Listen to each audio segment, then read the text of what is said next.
اعوذ باللہ من الشیطان الرجیم بسم اللہ الرحمن الرحیم قاتلوہم یعذبہم اللہ بأیدیکم ویخزیہم وینصرکم علیہم ویشفی صدور قوم مؤمنین۔ پیچھے سے ذکر چل رہا ہے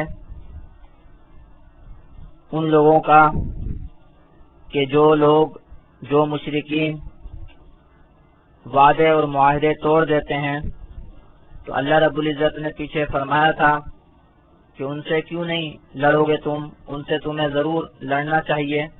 جو مشرکین اپنے وعدے اور عہد و معاہدے توڑ دیتے ہیں، امن کا اور صلح کا جو معاہدہ تھا اس کی خلاف ورزی کرتے ہیں، تو ان سے تمہیں لڑنا چاہیے۔ اللہ تعالیٰ آگے اسی کو بیان فرما رہے ہیں کہ قاتلوہم، لڑو ان سے، یعذبہم اللہ بأیدیکم، اللہ تعالیٰ عذاب دے ان کو تمہارے ہاتھوں کے ساتھ، ویخزیہم، اور رسوا کرے ان کو، وینصرکم علیہم، اور اللہ تعالیٰ مدد کرے تمہاری ان کے اوپر، ویشفی صدور قوم مؤمنین، اور اللہ تعالیٰ شفا دے ایمان والے لوگوں کے سینوں کو۔ اللہ رب العزت نے یہاں پر بیان فرمایا جہاد کی، اور ایک اور حکمت اور فائدہ بیان فرمایا کہ جہاد سے ایک فائدہ یہ ہوگا کہ اللہ تعالیٰ اس کے ذریعے عذاب دے گا کافروں کو، مشرکوں کو، ان کو زخم پہنچیں گے، ان کو ہلاکتیں پہنچیں گی، تو ان کو اس طرح عذاب ہوگا۔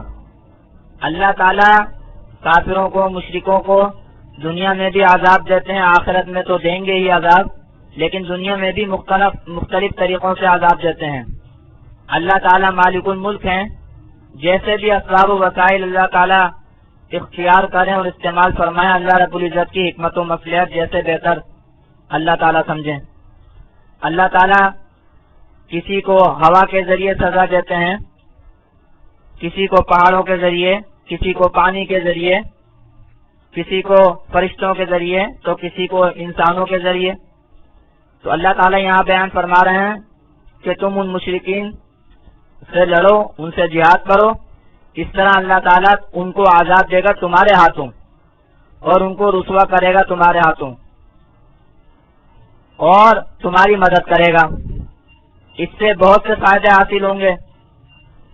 اس سے جو اللہ تعالیٰ ان کو، کافروں کو عذاب دینا چاہتا ہے، وہ بھی مقصد پورا ہوگا، پھر تمہاری بھی ہمت ہوگی، اور جیسے فرمایا ویشفی صدور قوم مؤمنین، اور اللہ تعالیٰ شفا دے ایمان والے لوگوں کے سینوں کو، یعنی جو ایمان والے ہیں ان کے سینوں کو ٹھنڈک پڑے، ان کو جو غصہ تھا کافروں اور مشرکوں پر، وہ غصہ جو ہے وہ ٹھنڈا ہو۔ یہ بھی فائدہ ہے، یعنی بہت سے فائدے۔ اور پھر اللہ تعالیٰ تمہاری مدد کرے، تو تم گویا اللہ تعالیٰ کی مدد کو اپنی آنکھوں سے دیکھ لو کہ اللہ تعالیٰ نے اور اللہ تعالیٰ کے رسول نے تم سے جو مدد کے وعدے فرمائے تھے، وہ وعدے دیکھو کیسے پورے ہو رہے ہیں، اور اللہ تعالیٰ نے کافروں کی، مشرکوں کی رسوائی کے اور عذاب کے جو وعدے فرمائے تھے وہ کیسے پورے ہو رہے ہیں۔ تو بہت سارے فائدے ہیں ان مشرکین سے جہاد کے۔ تو فرمایا قاتلوہم، لڑو ان سے، یعذبہم اللہ بأیدیکم، اللہ تعالیٰ ان کو عذاب دے تمہارے ہاتھوں کے ساتھ، ویخزیہم، اور ان کو رسوا کرے، وینصرکم علیہم، اور مدد کرے تمہاری ان کے اوپر، ویشفی صدور قوم مؤمنین، اور ایمان والے لوگوں کے سینوں کو اللہ تعالیٰ شفا دے، وَیُذْھِبْ غَیظَ قُلُوبِہِمْ، اور اللہ تعالیٰ لے جائے ان کے دلوں کے غصے کو، اللہ تعالیٰ دور کرے ان کے دلوں کے غصے کو۔ ایمان والوں کے دلوں میں جو غصہ بھرا ہوا ہے مشرکین کے خلاف، تو اس طرح وہ غصہ بھی ختم ہو، ٹھنڈا ہو۔ وَیَتُوبُ اللَّهُ عَلَىٰ مَن یَشَاءُ، اور اللہ تعالیٰ توبہ کی توفیق دے اس کو جس کو اللہ تعالیٰ چاہتا ہے، اور اللہ تعالیٰ متوجہ ہے اس پر جس کو اللہ تعالیٰ چاہے۔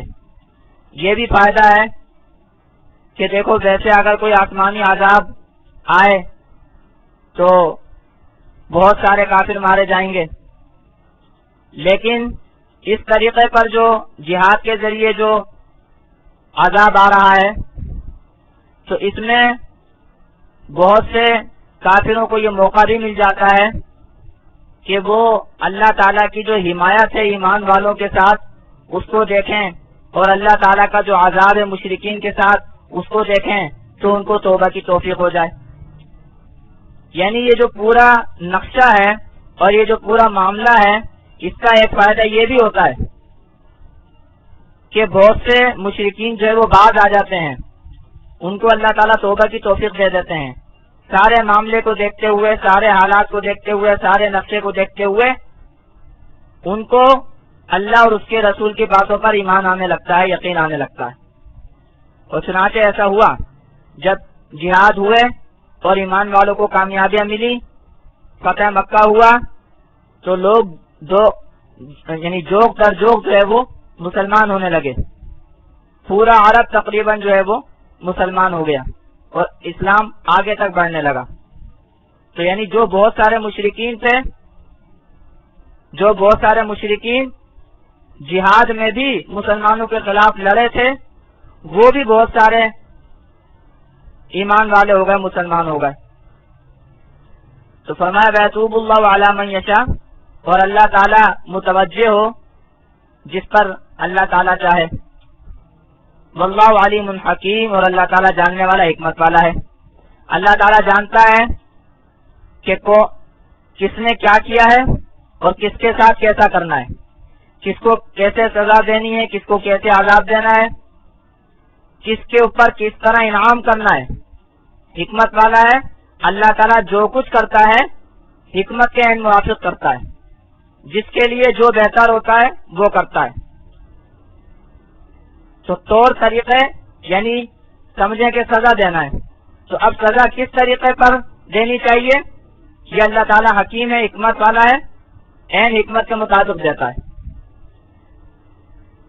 مدد کرنی ہے تو مدد کس طریقے پر کرنی چاہیے، یہ اللہ تعالیٰ حکمت والا ہے، حکیم ہے، حکمت کے مطابق کرتا ہے۔ آگے جہاد کا ایک اور فائدہ اور ایک اور مقصد بتا رہے ہیں کہ اس کے ذریعے امتحان ہوتا ہے، آزمائش ہوتی ہے، کھرا کھوٹا الگ ہو جاتا ہے۔ فرمایا ام حسبتم ان تترکوا ولما يعلم الله الذين جاهدوا منكم ولم يتخذوا من دون الله ولا رسوله ولا المؤمنين وليجا، کیا تم گمان کرتے ہو کہ تم چھوڑ دیے جاؤ گے، حالانکہ ابھی نہیں جانا اللہ نے ان لوگوں کو جنہوں نے جہاد کیا تم میں سے، اور جنہوں نے نہیں بنایا اللہ کے علاوہ اور نہ رسول کے علاوہ اور نہ ایمان والوں کے علاوہ کوئی دوست، کوئی بھیدی۔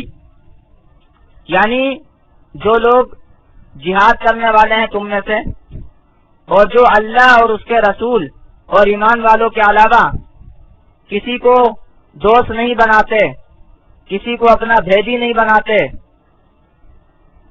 تو جب تک وہ لوگ ممتاز نہ ہو جائیں، وہ لوگ علیحدہ نہ ہو جائیں، تو کیا تم کو ایسے ہی چھوڑ دیا جائے گا، آزمایا نہیں جائے گا، امتحان نہیں لیا جائے گا کہ کون کیسا ہے، کون جہاد کرنے والا ہے اور کون ایمان والوں کے علاوہ اور رسول اللہ اور اس کے رسول کے علاوہ کسی کو بھیدی اور دوست بناتا ہے نہیں بناتا، کون مشرکین کے ساتھ گٹھ جوڑ کرتا ہے نہیں کرتا۔ تو یہ ساری چیزیں واضح ہونی ضروری ہیں، ظاہر ہونی ضروری ہیں، اللہ تعالیٰ ان کو ظاہر کرے گا۔ تو یہ بھی جہاد کا فائدہ ہے کہ جہاد سے یہ ساری چیزیں ظاہر ہو جاتی ہیں، اس قسم کے لوگ واضح ہو جاتے ہیں۔ تو فرمایا کہ کیا تم سمجھتے ہو، کیا تم گمان کرتے ہو کہ تم چھوڑ دیے جاؤ گے، اور ابھی اللہ نے نہیں جانا ان لوگوں کو جنہوں نے تم میں سے جہاد کیا اور نہیں بنایا اللہ کے علاوہ اور نہ رسول کے علاوہ اور نہ ایمان والوں کے علاوہ کوئی دوست۔ ولیجہ کہتے ہیں گہرا دوست، دلی دوست، یعنی جنہوں نے اللہ اور اس کے رسول اور ایمان والوں ہی کو دوست بنایا اور کسی کو دوست نہیں بنایا، جنہوں نے جہاد کیا۔ تو اللہ تعالیٰ ایسے لوگوں کو ظاہر کرے گا جہاد کے ذریعے، کہ دیکھو کون جہاد کرتا ہے اور کون اللہ اور اس کے رسول اور ایمان والوں ہی کو دوست بناتا ہے، کسی اور کو دوست نہیں بناتا۔ واللہ خبیر بما تعملون، اور اللہ تعالیٰ خبردار ہے اس سے جو تم کرتے ہو۔ اللہ کو سب معلوم ہے تم کیا کرتے ہو، جہاد کرتے ہو نہیں کرتے، ایمان والوں اور اللہ اور اس کے رسول کے علاوہ کسی کو دوست بناتے ہو یا نہیں بناتے، اللہ کو سب معلوم ہے۔ واللہ خبیر بما تعملون، اور اللہ تعالیٰ خبردار ہے اس کے ساتھ جو تم کرتے ہو۔ آگے اللہ تعالیٰ فرما رہے ہیں اور بتا رہے ہیں کہ مشرکین جو ہے یہ اللہ تعالیٰ کی مساجد کو آباد کرنے والے نہیں ہیں۔ ظاہر سی بات ہے کہ یہ جو آیات ہیں، یہ جیسے پہلے بتایا تھا کہ مدنی زندگی کے آخری دور کی آیات ہیں، جس میں فتح مکہ ہو چکا تھا اور کعبہ بھی جو ہے گویا کعبہ بھی ایمان والوں کے حوالے ہو چکا تھا۔ تو یہاں واضح فرما دیا کہ مشرکین جو تھے وہ اللہ تعالیٰ کی مساجد کو، کعبے کو آباد کرنے والے نہیں تھے۔ اللہ تعالیٰ کی مساجد کو تو آباد کرنے والے کون لوگ ہوتے ہیں، وہ آگے آ رہا ہے، جو ایمان والے ہوں وغیرہ وغیرہ۔ اس لیے اللہ تعالیٰ نے ان لوگوں کے سپرد کر دیا کعبہ بھی۔ تو فرمایا ما کان للمشرکین ان یعمروا مساجد اللہ، نہیں تھا مشرکین کے لیے کہ وہ آباد کریں اللہ تعالیٰ کی مساجد کو، شاہدین علی انفسہم بالکفر، گواہی دیتے ہیں اپنے نفسوں پر کفر کے ساتھ، یعنی خود گواہ ہیں اپنے آپ پر کفر کے ساتھ، وہ خود جانتے ہیں اور مانتے ہیں کہ ہم کافر ہیں، اللہ کو نہیں مانتے ہیں، اللہ کے رسول کو نہیں مانتے ہیں۔ تو یہ جو اللہ کو نہ مانے، اللہ کے رسولوں کو نہ مانے، تو وہ کیا اللہ تعالیٰ کی مساجد کو، اللہ تعالیٰ کی عبادت کو آباد کریں گے؟ اور چنانچہ تاریخ بھی یہی بتاتی ہے، قرآن میں بھی یہی آتا ہے، حدیثوں میں بھی یہی آتا ہے کہ مشرکین جو تھے وہ ان کی عبادت کیا تھی کعبۃ اللہ میں، کہ انہوں نے بت رکھ چھوڑے تھے، بتوں کی عبادت کرتے تھے، بتوں کو پوجتے تھے، ننگے طواف کرتے تھے۔ مسلمان جو عبادت کرنے آنا چاہتے تھے ان کو روکتے تھے، اور اسی طریقے پر یعنی یہ بھی اس طرح کی ان کی عادت تھی، جیسے قرآن میں ہی آتا ہے کہ پیچھے سے داخل ہوتے تھے گھروں کو، اگر حج کے دوران جو ہے وہ گھر پہ آنا پڑ جائے تو پیچھے سے داخل ہوتے تھے۔ صفا مروہ پر بھی بت رکھے ہوئے تھے، اور ان کی جو عبادت تھی وہاں پر تالیاں پیٹنا، سیٹیاں بجانا، اس طرح کی ان کی عبادتیں تھیں۔ تو فرمایا کہ ما کان للمشرکین ان یعمروا مساجد اللہ، نہیں تھا لائق، نہیں تھا مشرکین کے لیے کہ وہ آباد کریں اللہ تعالیٰ کی مسجدوں کو، شاہدین علی انفسہم بالکفر، اس حال میں کہ وہ گواہ ہیں اپنے نفسوں پر کفر کے ساتھ۔ اولئک حبطت اعمالہم، یہ لوگ ناپید ہوئے ان کے اعمال۔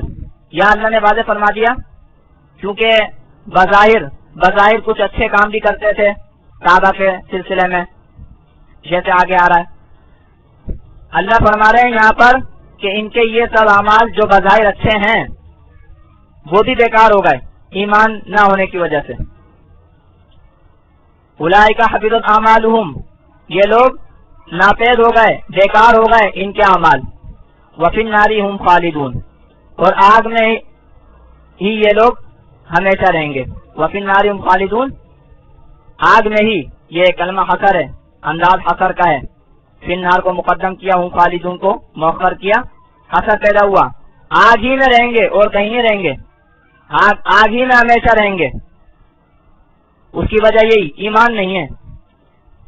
پھر تو مشرکین جو ہیں وہ تو اللہ تعالیٰ کی مساجد کو آباد کرنے والے نہیں ہیں، تو پھر کون لوگ ہیں؟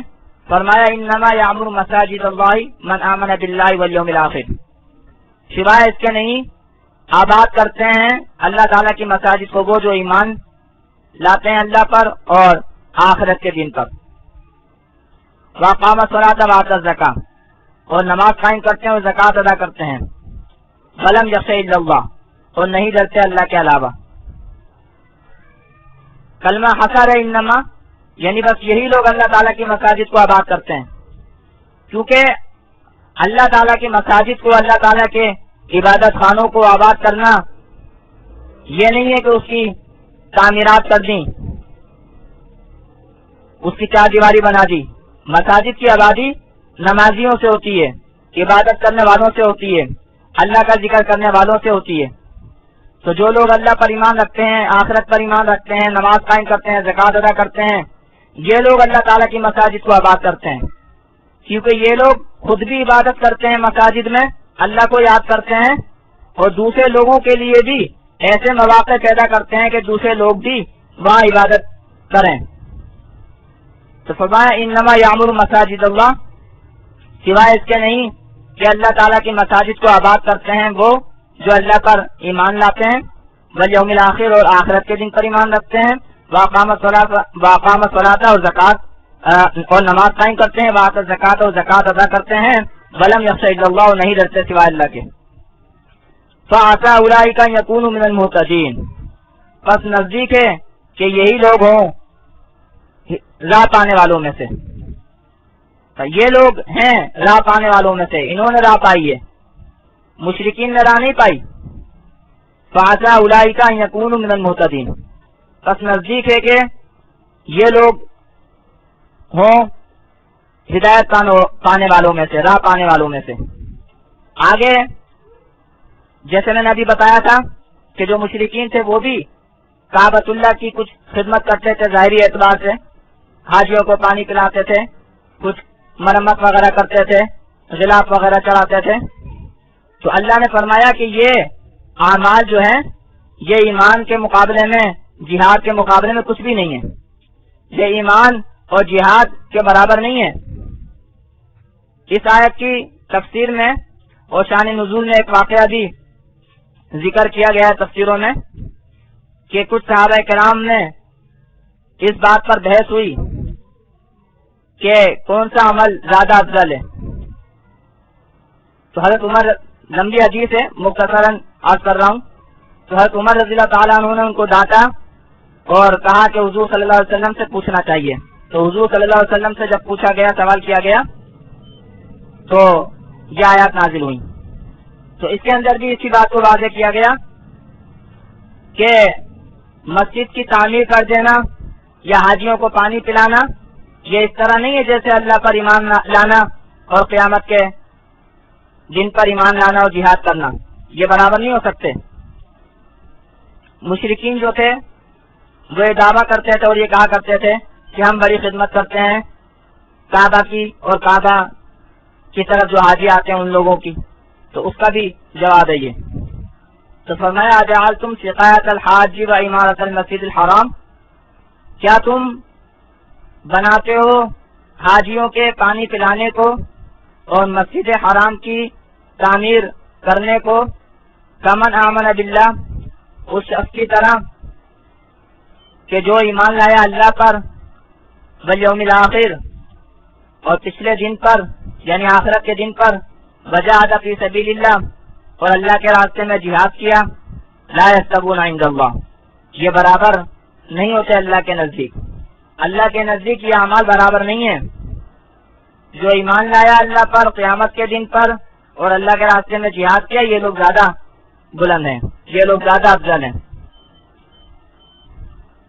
جیسے فی نفسی ہی اگر دیکھا جائے تو حاجیوں کو پانی پلانا یا ان کو سہولتیں فراہم کرنا یا مسجد کی تعمیر وغیرہ کرنا یہ بھی نیکی کے کام ہے. یہ نہیں ہے کہ یہ نیکی کے کام نہ ہو، نیکی کے کام ہے. لیکن اللہ پر ایمان لانا، قیامت پر ایمان لانا، اللہ کے راستے میں جہاد کرنا، اس کے مقابلے میں ظاہر سی بات ہے کہ یہ چھوٹے کام ہے، چھوٹی نیکی ہے.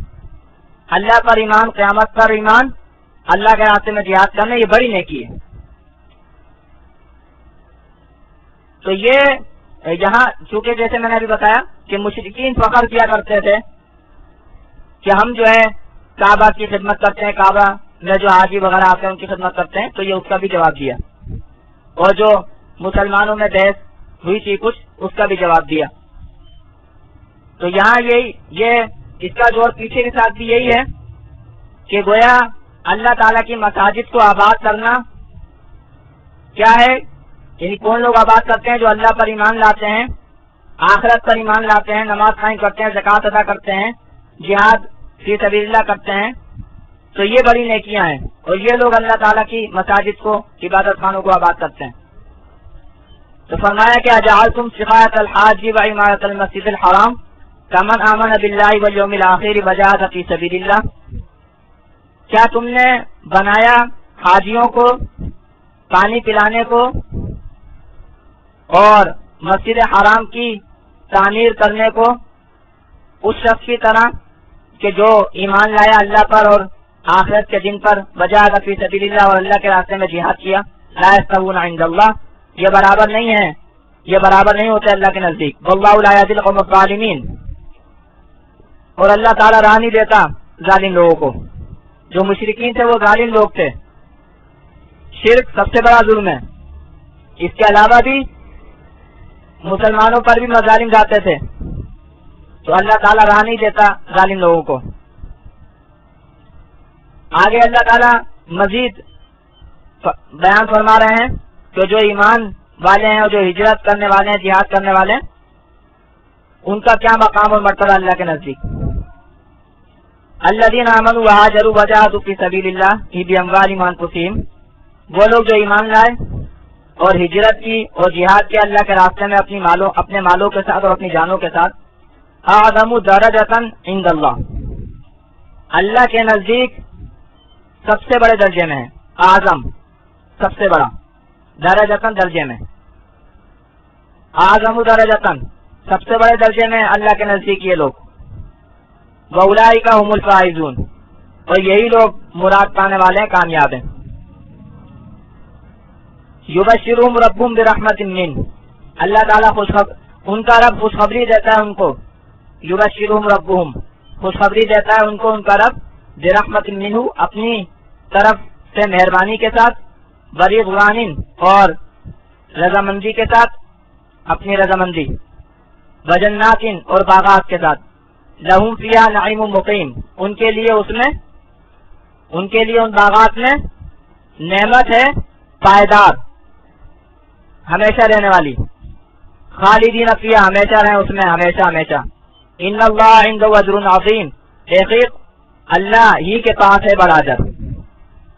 یہاں اللہ نے فرمایا کہ جو لوگ ایمان لانے والے ہیں، ہجرت کرنے والے ہیں، اللہ کے راستے میں جہاد کرنے والے ہیں اپنے مالوں کے ساتھ، اپنی جانوں کے ساتھ، تو اللہ کے نزدیک یہ مرتبہ میں سب سے بلند ہیں اور کامیاب ہیں، اور اللہ تعالیٰ ان کو کیا عطا فرماتے ہیں؟ اپنی رحمت عطا فرماتے ہیں، اپنی رضامندی عطا فرماتے ہیں، باغات یعنی جنتیں عطا فرماتے ہیں۔ ان جنتوں میں کیا ہوگا؟ نعمتیں ہوں گی۔ وہ نعمتیں کیسی نعمتیں ہوں گی؟